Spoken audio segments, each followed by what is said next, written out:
As we go on, you'll find it's quite an improvement.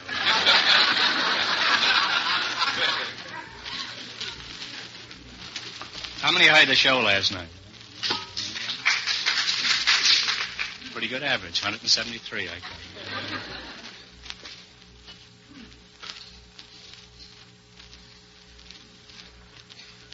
You won't forget. No, I... Name. Oh, me. I thought you were... All right. We all ready? You may fire when ready, Dwan.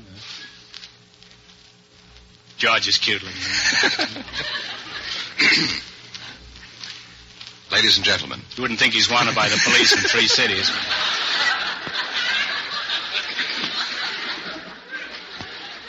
I have a job to do. All right. All right. Don't worry about me. You mind your business, I'll mind mine. I'm no Budinsky.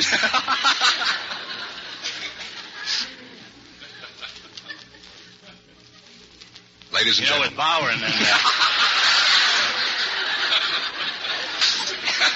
I was just thinking of Bauer and Aldridge now. They're now going to run for mayor. It really doesn't make any difference. Mickey Cohn's going to run the city anyhow.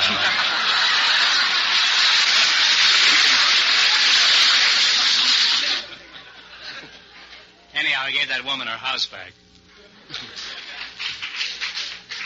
That was the thing that was underemphasized in this whole thing, you know. They all forgot about this woman. I was lying awake night worrying about her.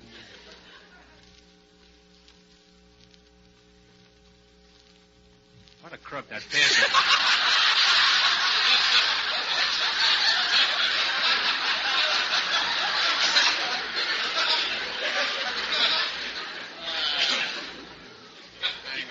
You know, the awful part of it is, that may be going on all the time in this town. I mean, people losing their houses for bills of $8 or $9. If this hadn't come up, nobody would have found out about it. She'd lost her house, and it would have been, go ahead, Joe. Just go ahead, don't bother. Ladies and gentlemen. Calls himself an announcer.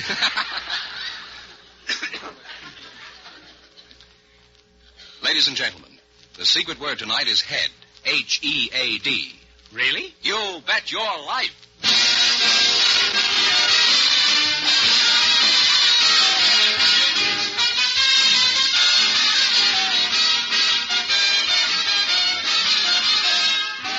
Elgin American, creators of America's most beautiful compact, smartest cigarette cases, finest dresser sets, present Groucho Marx in the Elgin American show, You Bet Your Life. The comedy quiz series produced and transcribed from Hollywood. And here's that sterling Elgin American, the one, the only... Welcome for Elgin American Compacts, Mr. Marx. Oh, that's me, Groucho Marx.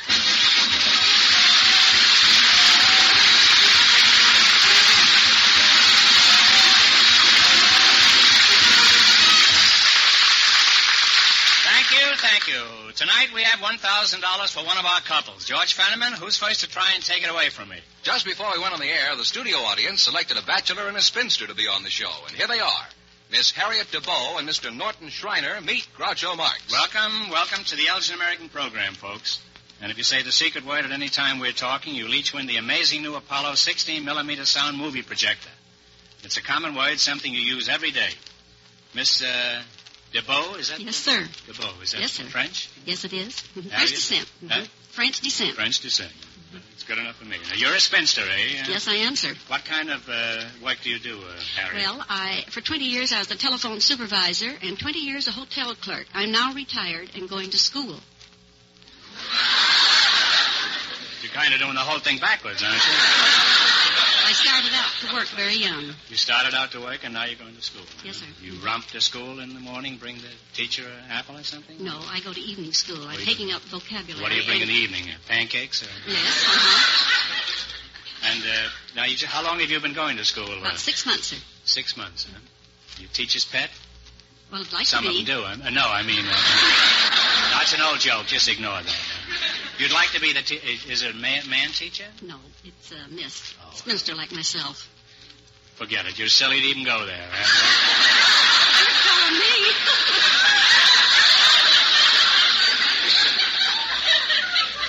Thank you. Just walk up and down in front of your house. You do much better. Mr. Schreiner? Norton Schreiner, is that right? You're a bachelor. Yes, sir. What do you do besides bacheloring? Well, I'm a relief man down at the Italian kitchen in Los Angeles. You speak Italian? No, sir, I don't. What kind of relief do you bring them down there? Well, just relieve other men so they can have a day off every week. Uh-huh. Once a week. Well, that's good, job. You just work once a week? No, sir, I work 6 days a week. They have 6 men that get relieved? Eh? Yes, sir.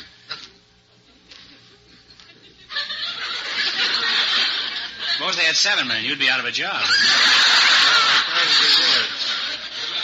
Where are you from, Mr. Schreiner? From Seattle. Seattle Wash, huh? Yes, sir.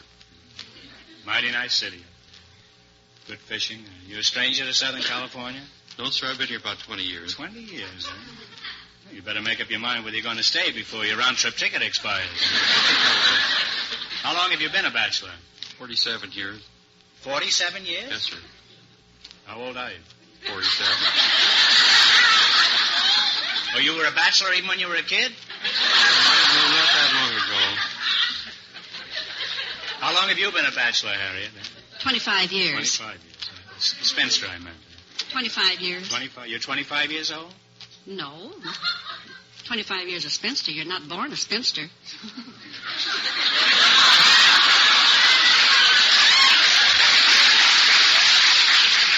I know I wasn't, then. And how old are you now, Harriet? Within reason. Within reason? Yeah. 60. 60, you know. And, Mr. Norton, what's the reason you're not married? Well, I never met the right kind of a girl, I believe. And, Would you like to get married? yes, sir, if I met the right person. Why? Why would you want to get married? Well, for love and companionship. And so, Either one, or just...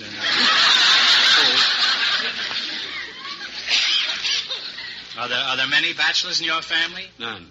No, man. I'm the only one. Bachelors don't run in your family, eh? So, If they did, they wouldn't be bachelors, eh?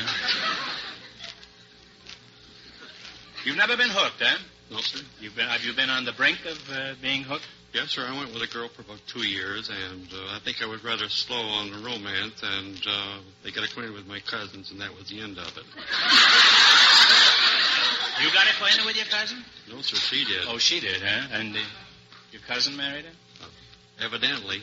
I never saw her. What do you mean? You never heard from your cousin again? You ought to investigate that. Huh? Maybe you have enough cousins that you don't care what happens to one little one. Why are you still single, Harriet, a charming woman like you? Thank you. Well, Quite welcome. I had 3 chances. 3 chances, and you struck out?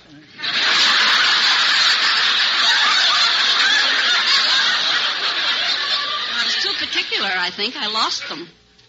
Your standards were too high, huh? That's what I think, yes. Now, I mean, would you lower the standards? Indeed, I would.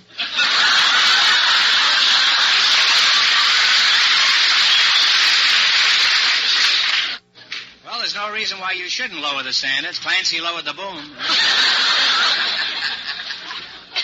So you would get married if the right man came along. Indeed, I would. Mr. Schreiner, what type woman do you prefer? The bold, aggressive type or the sweet, helpless, clinging vine type? I prefer the sweet, helpless, clinging type, but not too helpless. Not too helpless? Not too helpless. You don't mind how much they cling, though, eh? No, sir. You know, you could get a grapevine and you wouldn't have to... You get the same effect and it wouldn't cost you anything. Except that the roots keep getting mixed up with the tomatoes. Now, you know, I haven't much idea what I'm talking about. I think that makes it unanimous. Now, Harriet, which type are you? Are you the clinging vine type or are you the aggressive type? Well, I could be either one, but I'd rather be the clinging vine. But you're not sure which you are, huh? Now, suppose you found a woman you greatly admired, Norton. How would you pursue your courtship? Well, by being charming and polite and taking her candy once a month. There's no danger of that girl getting diabetes.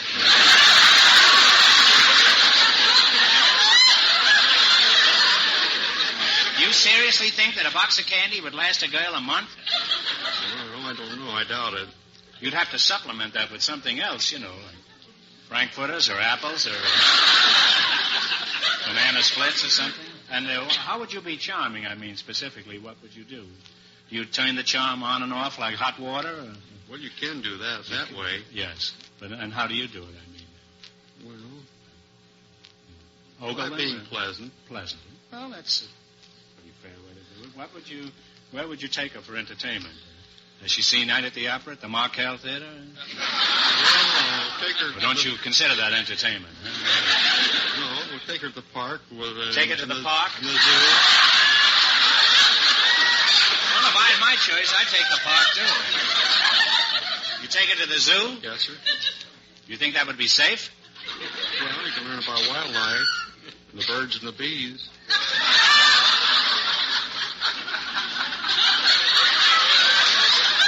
I didn't know they had bees in the zoo. Why don't you take her to what do they call it, an aviary? Something like that. Well, they have that in the park. Oh, they do? Well, you're pretty familiar with the park, aren't you? You're kind of a park expert. How does this all sound to you, Harriet? Would you be interested in a man like Norton here? Well,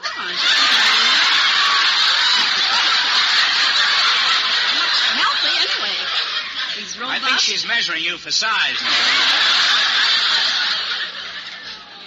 And he has hair on the top of his head. That's the...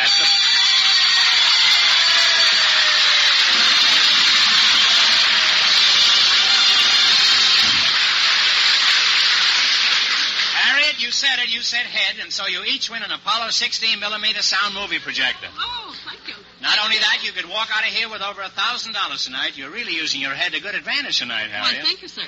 Well, you're a sweet young lavender blue, dilly-dilly blue. And here are your gifts from Elgin American. For Norton, the silver-finished cigarette case. Norton, get a load of all that scroll and gravy there, huh? And for Harriet... Oh, what I've always wanted for my dresser. Well... Isn't that beautiful? Yes. I never could afford to buy myself a beautiful Elgin set like that. Thank you so much. Well, it's a pleasure to give it to you, Well, Harriet. thank you, sir. Don't take it to school with you, that's all. Now, you had this lovely jeweler's bronze dresser set with raised design, and I hope you're very happy with it, Harriet. Thank you, sir. Now, what's the closest you ever came to marriage, Harriet?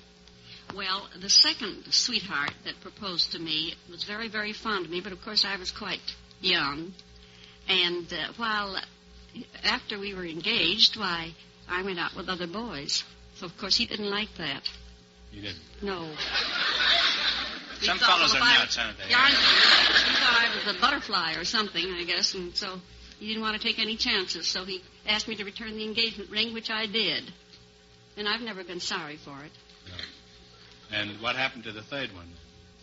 Well, the third one went away to war. And the first one?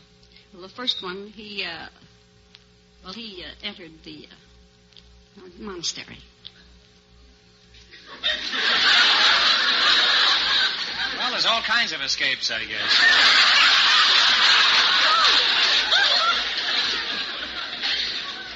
Well, would you still marry him today, this one with the butterfly episode, Harriet? Oh, I don't believe I would. Why not? Well, he's married now. He's got about 7 children. He's got 7 children, and you 6 wouldn't or marry 7. him? Huh? No. Mm-mm. Would you marry him if he had 4 children and was married? No, I don't believe I would. You wouldn't. Well, you're a stickler, aren't you? Now, what was your most embarrassing experience, Mr. Schreiner? Well, when I was younger, I had a tendency to walk in my sleep. And my folks had company one night, and I walked without any clothes down through the company, and back upstairs and went to bed. And I didn't know anything about it until the next morning. My folks told me. I was very embarrassed.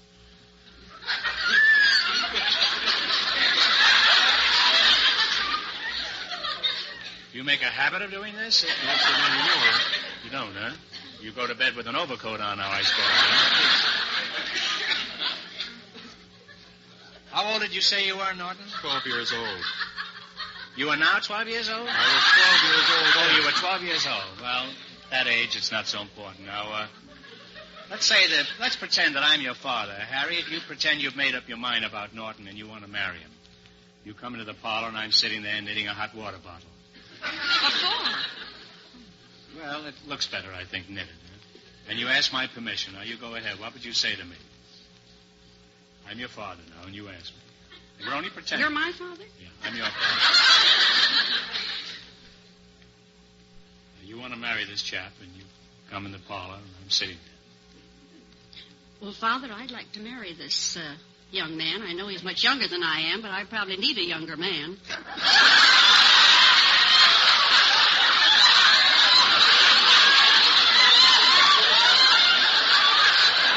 Looking. I think he could earn me a good livelihood. Said he'd bring candy once a month. Bring me a box of candy, that would be nice. He wants the clinging vine. I can be a clinging vine.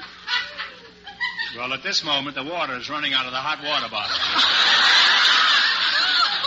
Well, my son has expensive tastes. Could you support me, too?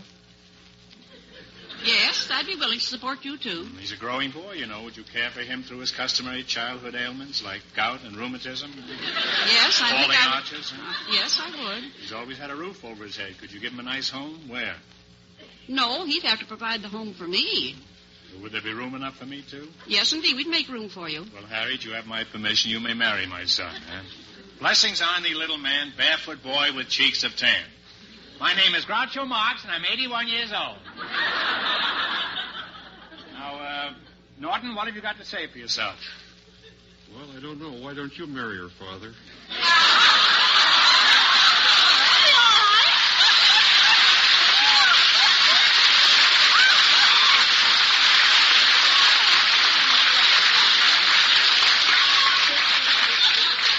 Norton, I'd be only too glad to, but I don't think my wife would let me get away with it. Huh? Now, in just 1 minute, you'll play the Elgin American game for $1,000. You bet your life. But first, Mr. Fenneman. Have you looked at your mother's compact lately?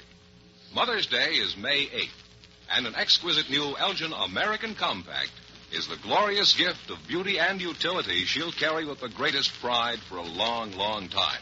Because it's first in fashion, jewel-like in finish, and perfectly made the famous Elgin American way.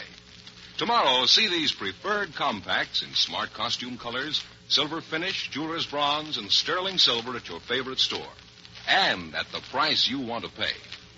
And see also Elgin American's thrilling new companion line of compacts, American Beauty, priced as low as $2.95. Tell Mother she's number one with you by giving her a superb new compact with America's number one name, Elgin American.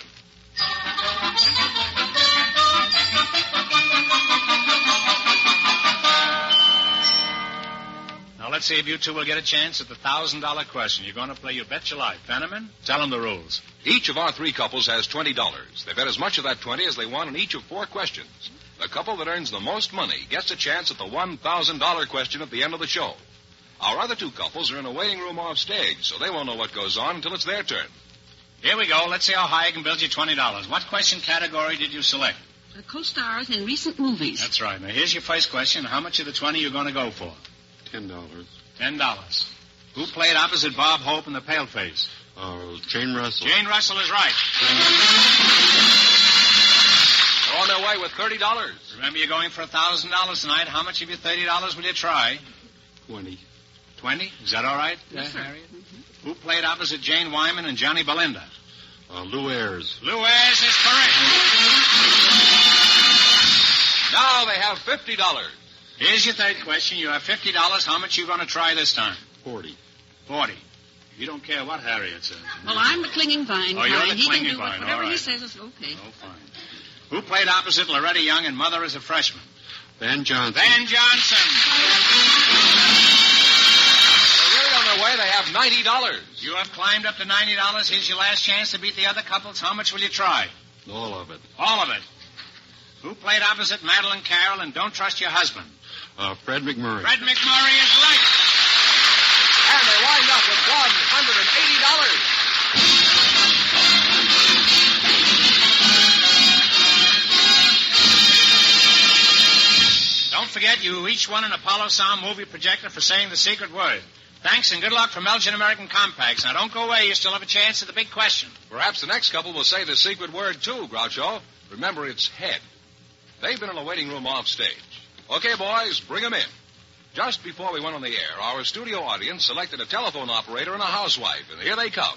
Operator Pat Gilbert and housewife Jean Benjamino meet Groucho Marx. Welcome, girls. Welcome to the Elgin American program. And if you say the secret word at any time we're talking, you'll each win the amazing new Apollo 16mm sound movie projector. It's a common word, something you use every day. Miss Gilbert, you're the telephone operator, eh? Yes. Where are you from? Patricia, huh? Patricia Gilbert.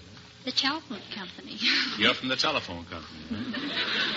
That's where you were born? Well, sometimes I think so. Uh-huh. Well, I've been in the hands of the receiver many times. I thought. And now that we're past that persiflage, where are you from, Pat?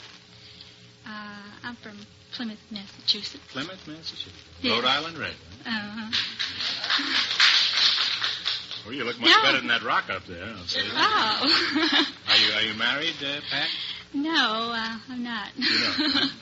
You're pretty happy about it, too, huh?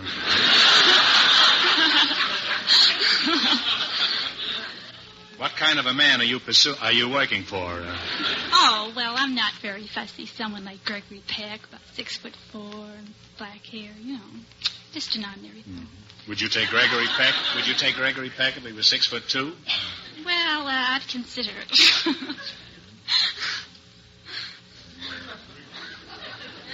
What kind of a man are you working for now, Pat? What kind of a man am I working for? Aren't you working for anybody? Don't you have a boss there? No, there's all women where I work. They're all unfortunately. bosses. Yes. Mrs. Jean Benjamino? Yes. You Italian descent? No, I'm not. You're not? I'm Irish. Irish, huh? Italian name, though, huh? Husband? My husband's Italian. Husband. We've been ignoring you, but I suppose you've been eavesdropping here. Yes, I have. After all, this is a party line, Where are you from? New Jersey. New Jersey. And how many children do you have? One. What does your husband do?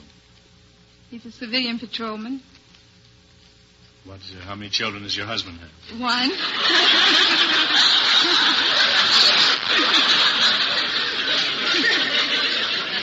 You say your husband is a civilian patrolman? Yes, sir. What is that? Well, he works for the War Department. He's a patrolman for them. The War Department? Yes, sir. How'd you meet him? Oh, well, I was on maternity floor. And, You were on the floor? I was in charge of the floor. I'm a registered nurse. Oh. And he was up there visiting. The first time I saw him, he visited this lady 3 times. And I saw him out in the hall looking at the baby, so he stopped me and asked me for a date. I said no to him, naturally. I told him he was married, he had a wife and baby. He said, oh, no, that's my sister that I've been visiting. And you believe that? Yes. Yes. So the next night I was... Nurses are notoriously susceptible. The next night I was down in the kitchen drinking coffee about 10:30, and all these nurses were coming in off their date, and I heard this rapping on the window. I looked up, and there was this handsome guy that had asked me for the date. So, I'm sorry, Mrs. Benjamino. Your 3 minutes are up. You'll have to deposit another 10 cents, huh? Go right ahead. Don't pay any attention to me at all. Well, nobody else does. He asked me to go crabbing with him. Go where? Go crabbing with him. Crabbing? Yes, sir. Soft or hard shell? Soft.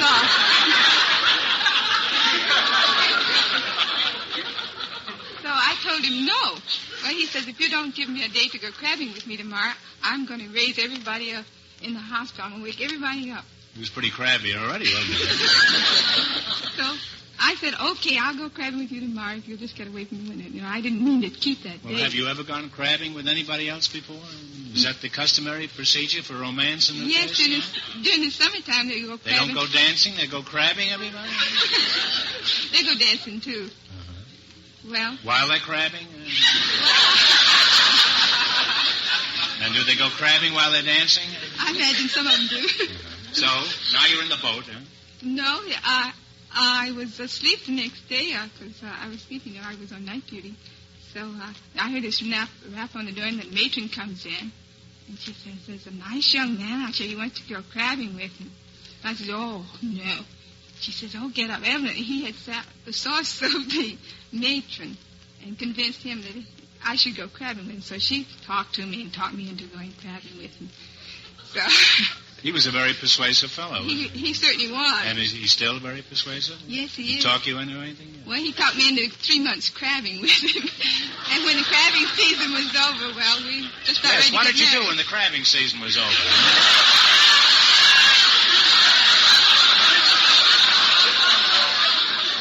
I mean, there comes a time in every couple's life when the crabbing season is over.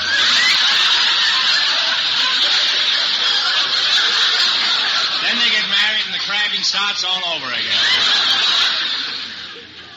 So, Well, we got married. after the crabbing, the deluge. I know that. Yeah. Now, operator, do you mind if I give you a buzz again? What kind of an operator are you? Huh? Oh, a telephone operator. I'm the operator you get when you dial O. Oh, I see. I must dial O more often. Huh? Obviously, you're the belle of the phone company. Huh? As a phone operator, how many hours a day are you on the phone? Oh, 8 hours. You spend 8 hours a day on the phone, huh? Typical woman. Oh. I don't see how you get any work done. Now, housewife, on an average day, how much time do you spend talking on the phone? Oh, about an hour altogether. An hour. And what do these calls consist of mostly? Social calls. Social calls. Yes. And what do you talk about? Well, my sister calls me up and talks about her boyfriend most of the time, and my arm gets broke. I prop it against the table, and here she goes. She talks. Why? I don't do any talking. She does it all. What does she talk? What is the gist of this? I mean, is she complaining about her boyfriend, or? Well, she's just giving me the whole story of everything that happens. And is there a new story every morning? No, it's the same old story, so that's when I just sit there and listen. I see. Well, you could put stuff in your ears, you know. I guess I could go make the beds up and watch and come back again. She'd never know I left the phone. Well, try that tomorrow, will you? Well, we have some wonderful gifts for each of you. Elgin American's Jewelers Bronze Compact engraved with flowers. It's perfect for Mother's Day. Thank you so much. Oh, this is beautiful. And, operator, how do you like it? Isn't that a very nice number? Just what I wanted. I hope it has a nice mirror. Now, line is busy. To satisfy my curiosity, why aren't there men telephone operators? Well, we did have them when the company first started, but they were very discourteous to the customers, and they used bad language. And they didn't have the patience that girls have to sit there all day. So finally they decided to have women operators, you know, the voice with the smile. Yeah, very pretty smile. I thought it was because if a man answered, everybody'd hang up.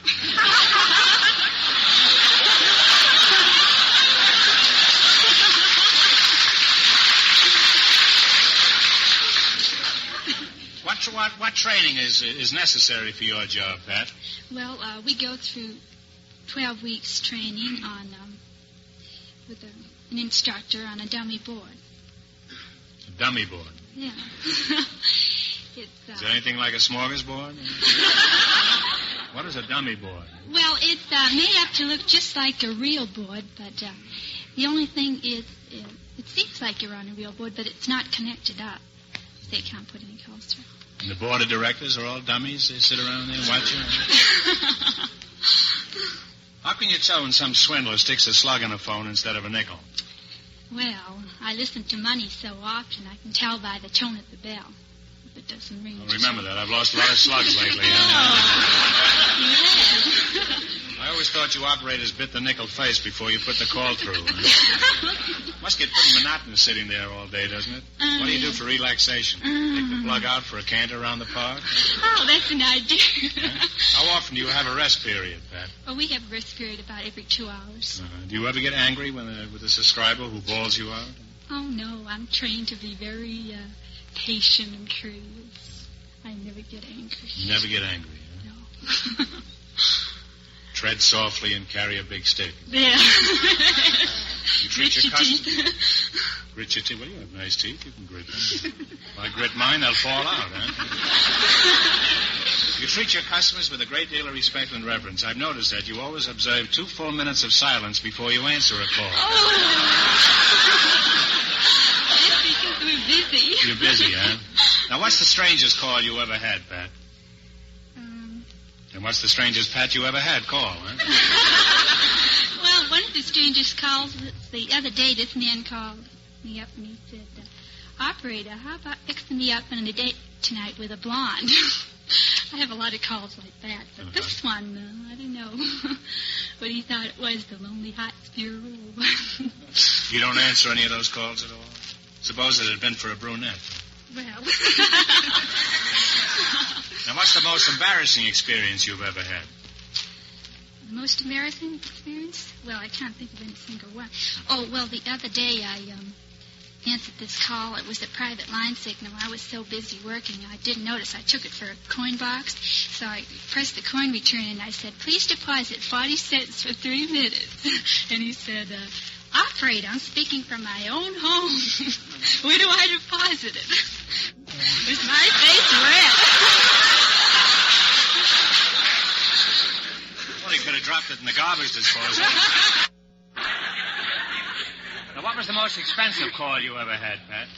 Well, I don't have too many expensive ones, but last year when I worked on long distance, I had a man placing a series of calls, about 3 or 4 to Europe, to England, and places like that. And it must have amounted up to about $400. I think he was a movie producer, something like that. Of course, I don't listen in. You didn't eavesdrop at all? No. Not at all? Well, sometimes you have to listen a little to see if they're getting the right number. Might have been Rita and Allie, you know. In that case. You know, the most expensive telephone call I ever made only cost me a nickel. I proposed to my wife on the phone. It was a party line. I got 5 acceptances and 3 refusals. Now, wrong number. On your job, you must overhear some fascinating conversations. You ever learn any state secrets? No. No, we don't listen. That's against Rule X923. Is that the rule? Yes. Can you give me that number again? Well, something like that. What is it, X0923? Yeah. That's a good number, huh? I like your number better now. How do you know? How do you know when my 3 minutes are up on a long-distance call? Well, when you start talking, I have a clock there, and I time it, and I know just what time your 3 minutes is up, so I notify you then. And housewife, what's your chief complaint against the phone company, in addition to your sister? Well, when I get my bill, I think they will charge me, or they charge too much, or they can't count or something, because it seems like they've got more calls on the bill than I can recall making. In other words, you're implying that they're crooks, is that it?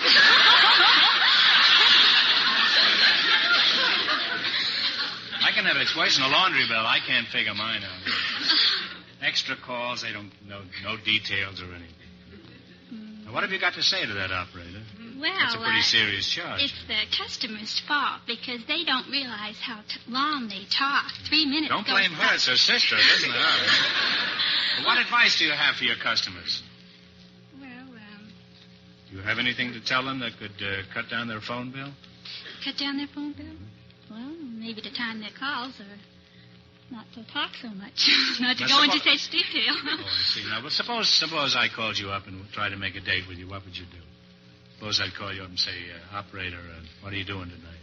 Well, I've heard your voice over the phone, and it's very musical. All the time. It does, huh? Well, what do you do? How do you answer that? Huh? Well, I try to get around it, give them the brush off, or talk them out of it, or be very businesslike. If I can't get rid of them, give them to the supervisor. And he goes out with you? Well, I don't know. I can't hear. Recently, I was talking to a friend who only lived 3 blocks away, but I could hardly hear him. What would you say was the trouble? Oh, I guess you had a bad connection. Connection? He was hollering out the window.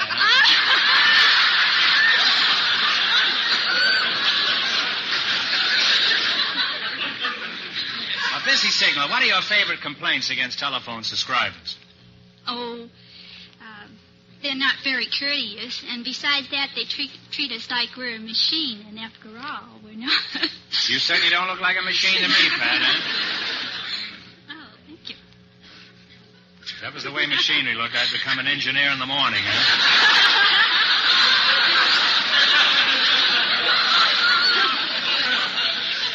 Well, let's see how you handle a call. Pretend I'm placing a call to Sam Magawidawisk in Glendale. I just dialed operator. Now, go ahead. What is the name, please? Sam Magawidawisk. How do you spell that? S-A-M, Sam.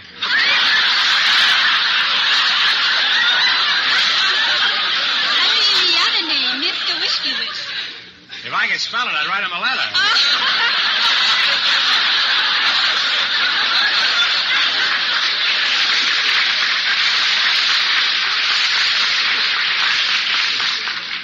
Well, it was very instructive having you here. Now, let's play You Bet Your Life. If you run your $20 into more than the other couples, you get a chance at the $1,000 question. Fenneman, remind our listeners how much the first couple won.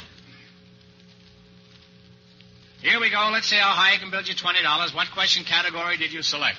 The popular songs by Harold Arlen. That's right. Here's your first question. How much of the 20 are you going to try? Speak right up loud. 10. There's over 200 people listening to this all over America. Huh? 10 we'll try. $10 you're going to try? Give me the title of this great Arlen tune. Play, Jerry. I don't know why. Stormy weather. Stormy weather is right.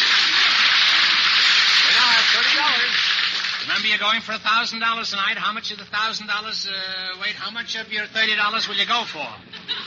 I got a little ahead of myself How much there. about 30? 25. What's the name of this Arlen song written in collaboration with Johnny Mercer? Sweetest girl. The girl on my... No. One answer between you. Now take your time and think it over carefully. That old black man. That old black magic is right. Well, they're really on the way now. They have $55. You now have $55, and here's your third question. And how much of the 55 will you wangle on this? 50. 50. Let's see if you can identify this Arlen melody. Okay, Jerry.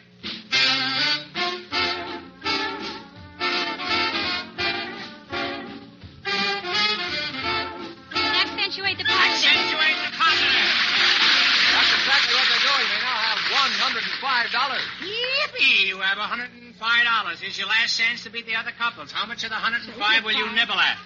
105. No, say just a 5.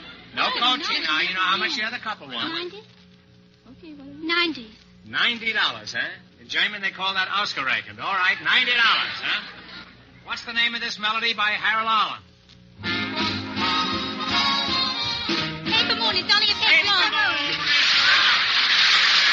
And they wind up with $195.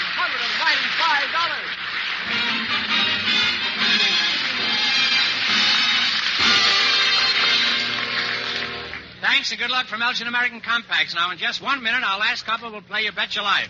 And then we know who gets the chance at the $1,000 question. Fenneman, say something new for a change. How about a nice recipe? A recipe?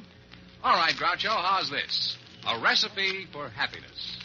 Take a lovely new Elgin American dresser set. Give it to Mother on May 8th, Mother's Day. And see how perfectly delighted she'll be. This is the gift that really dresses up a bedroom. It's the unusual gift that proves you gave thought to Mother's big day. These dresser sets come in a range of easy prices and lovely designs, with or without matching powder jars. Combs are hand-cut. Bristles are nylon. Mirrors are specially ground for extra clear reflection. Every detail is Elgin American perfect for the perfect gift Mother deserves. See these beautiful, beautiful dresser sets tomorrow. For the Mother's Day gift she'll cherish for the special look it gives her bedroom, for that special cared-for feeling it gives her. Give a charming new dresser set by Elgin American.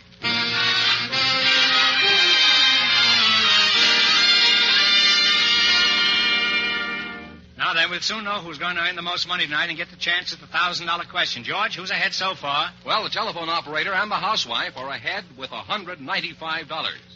And here's our final couple, Groucho. They've been in a waiting room off stage, so they don't know the secret word is head. Okay, boys, bring them in. Just before we went on the air, our studio audience selected an antique dealer, Mr. Ed Roberts, and a dealer in war surplus materials, Mr. Sam Groden. Gentlemen, meet Groucho Marx. Welcome, gentlemen, welcome for Elgin American Compacts. And if you say the secret word at any time we're talking, you'll each win the amazing 16-millimeter Apollo sound movie projector. It's a common word, something you use every day. An antique dealer, eh? Where are you from? I'm from Boston, Massachusetts, Groucho. Boston, Massachusetts. That's the home of the antique, isn't it? That's right. In a nice way, I mean. And where is your antique shop?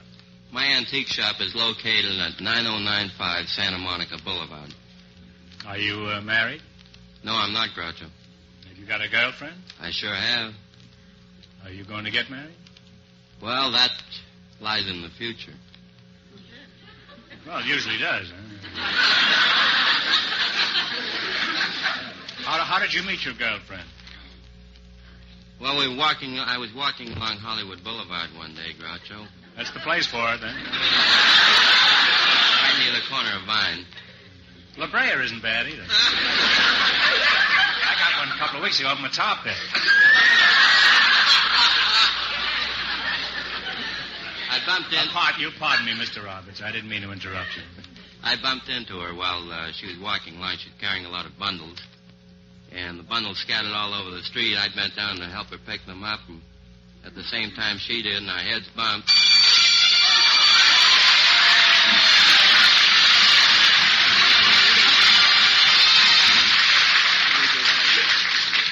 Well, my head is bumping, too, tonight. Here we go again. You said it, head, and that's the secret word. So that means you each win an Apollo 16-millimeter sound movie projector. It's also highly possible that you might walk off with $1,000 for the big question tonight. Now, where were we before you poked your head into the show, huh? I was bumping my head. You were bumping heads, huh? You were doing the bumps on Hollywood Boulevard, huh? That's right. And what happened?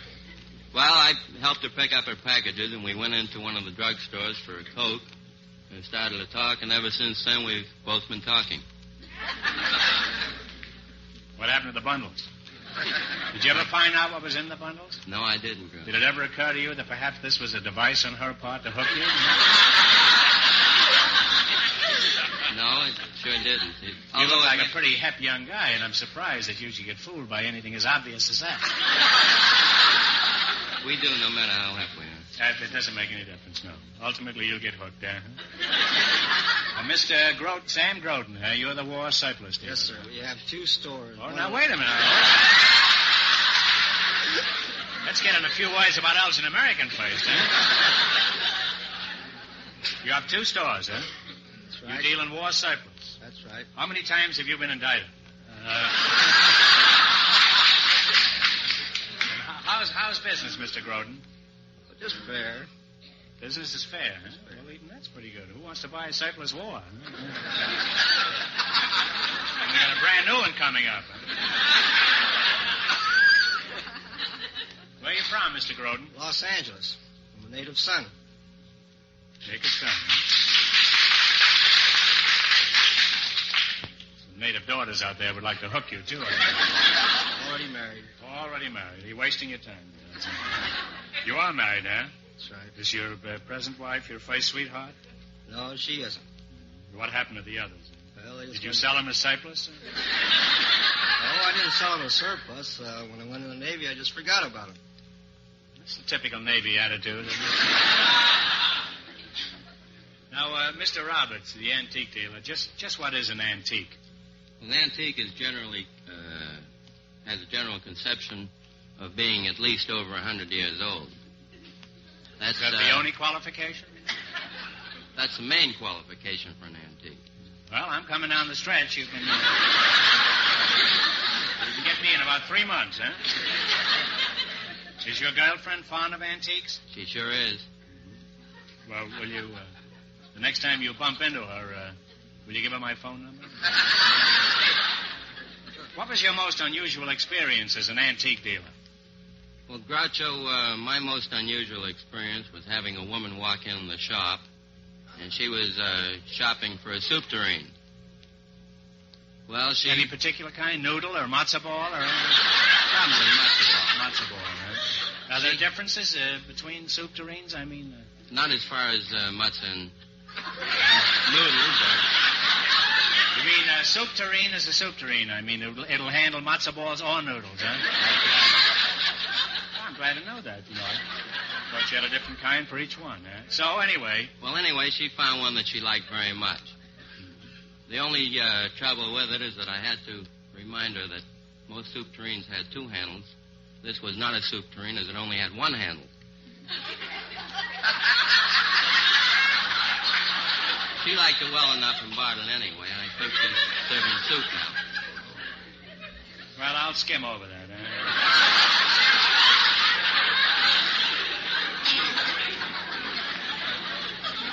How do you junk dealers, I mean antique dealers, How do you get those holes in old furniture? Do you have a little squad of trained worms that... No, if a piece is antique, then it's got those holes in it already. It does, huh?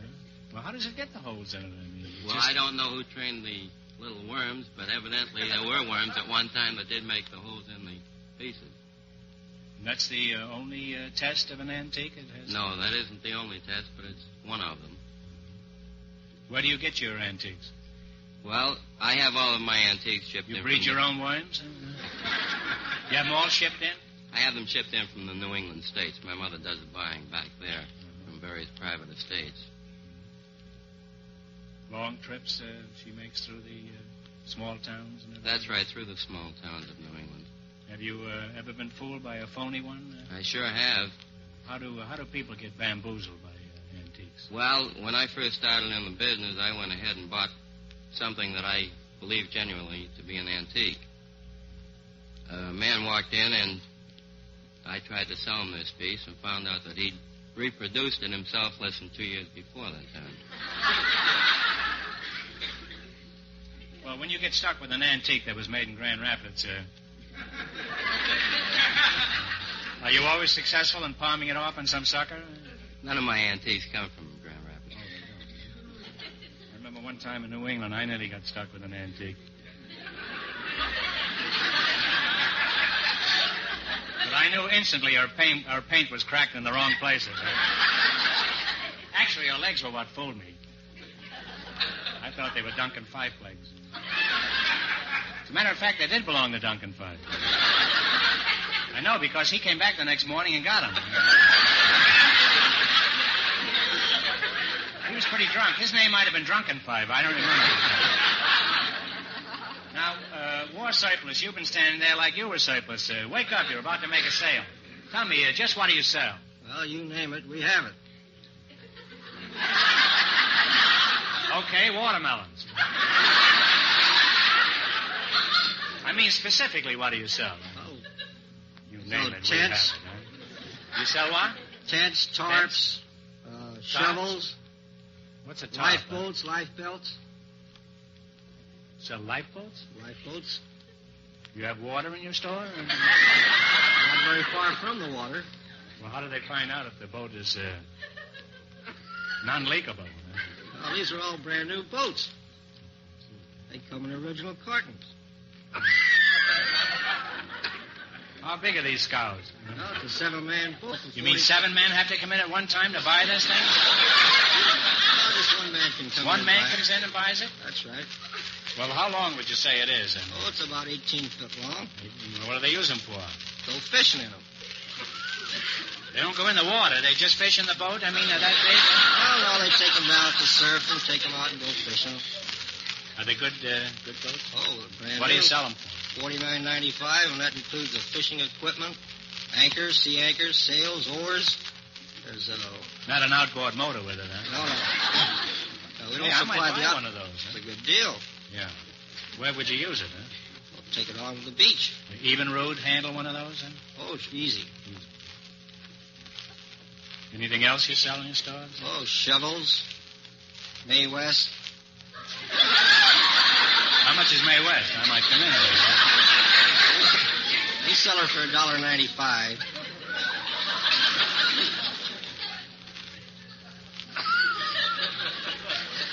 We also have life belts and jackets and shoes.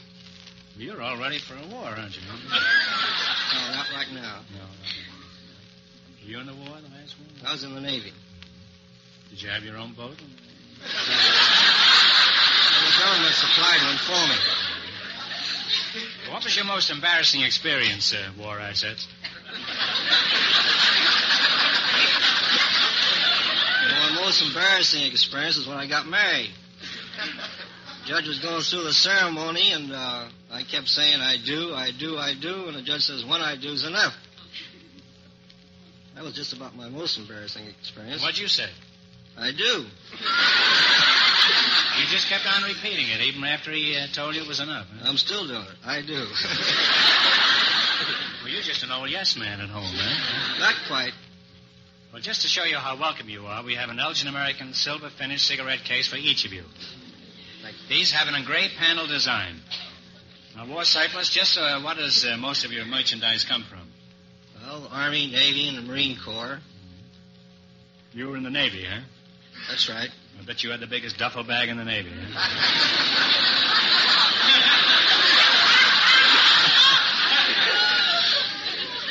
I bet you had trouble getting off the boat, didn't you, huh? What did they do? Did they lift you off every time you went off? No, not quite. You were able to get off under your own power. Always jump ship. Why does the Navy give you those things? Why don't they use it themselves? I don't know. I guess... As soon as the war starts, everything is a scarcity of everything. They start looking around for all the things they just gave away. I'll never understand the whole thing, huh? Well, you don't know any more about it than the next man, I suppose. And the next man happens to be an antique dealer. Unfortunately, he's only interested in Civil War surplus. Look at him there, dreaming of Lillian Russell's bustle. What Navy surplus do most people buy, Mr. Groden? Well, clothing's our biggest item. Clothing, huh? What's the largest item you have for sale? Well, that's that big 7-man lifeboat I was telling you about. Well, here we are, back in the water again. Now, Antique, let me jerk you away from the War of 1812 and bring you back to 1949. Well, I've still got some change in my pocket. What's the most valuable antique in your shop? Well, I have a very beautiful French porcelain steeple clock. Mm-hmm. Why is it valuable? Well, it's approximately 400 years old, and it's a very beautiful item, very desirable. Very few of them in the country. Mm-hmm. Where'd you get it? It was purchased in New England from one of those private estates I was telling you about. And what is it up for now? I mean, how much would it cost? Well, the price to you, Groucho, would be very small. I'd give you a dealer's discount, which would only cost you $350. I can get a boat for $49.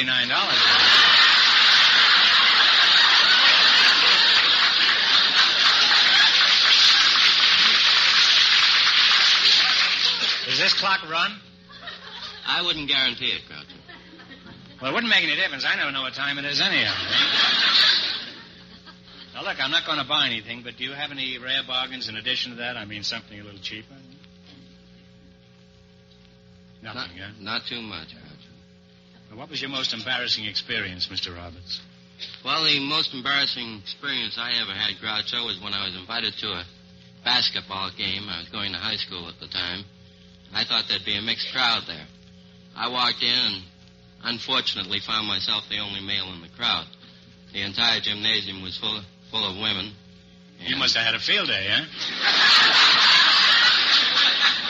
Not quite. All I got was a lot of whistles and catcalls. Oh, and you didn't do well at all then? Not too well, Groucho.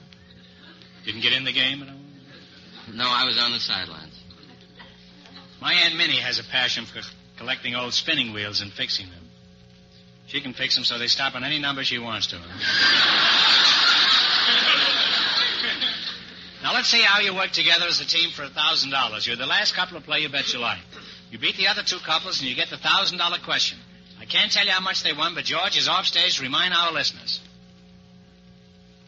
Here we go. Let's see how high I can build you $20. What question category did you select? That one about the racetracks. Racetracks, yeah. Now, here's your first question. How much of the 20 will you go for? 10. 10? That all right with you, Eddie? That's fine. All right. And what state is Rockingham Park? It's in Narragansett. Wait a minute. What state? What state? New Hampshire. New Hampshire is right. That's a tough one. They're off with $30. Remember, you're going for $1,000 tonight. How much of your $30 will you try? We'll go for the 30, right? You're going for the 30, huh? That's right. You'll be clean on the second question. Well, I'll be clean if I don't get to the right racetrack, aren't I? Where is Oak Lawn Park racetrack?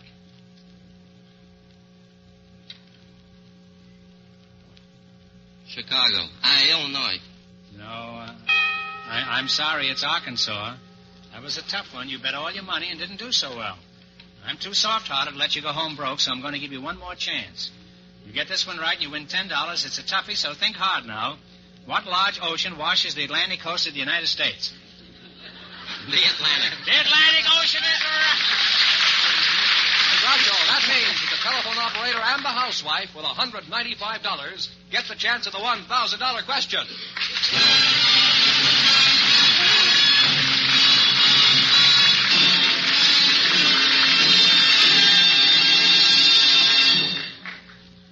it's hard, isn't it, to decide between a new Elgin American Compact and a dresser set for your Mother's Day gift. Either one will make her extremely proud and happy because it's an Elgin American. And remember, that preferred name is on Elgin American's brand new companion line of compacts, too, American Beauty, priced as low as $2.95. Mother will certainly appreciate your perfect taste in choosing a compact or dresser set made by America's leader, Elgin American. And here's the winning couple, the telephone operator and the housewife. Well, back again to try for $1,000, eh? Good luck. I'll give you 15 seconds to decide on a single answer between you, so talk it over thoroughly and no help from the audience, please. Here it is for $1,000 in cash. The first Republican candidate for the presidency was a famous soldier who was known as the Pathfinder of the West. What was his name for $1,000? Think it over.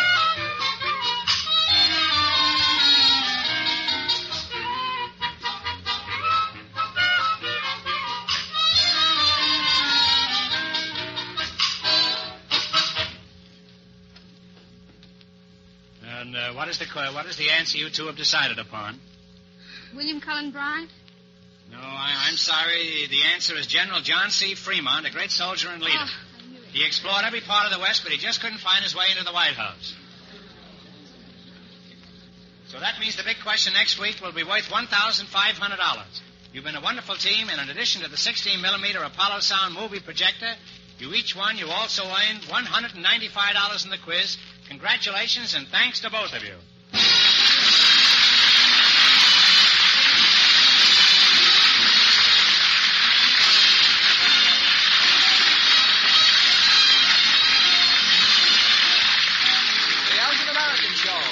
Bet Your Life is a John Goodell production, transcribed from Hollywood, directed by Bob Dwan and Bernie Smith.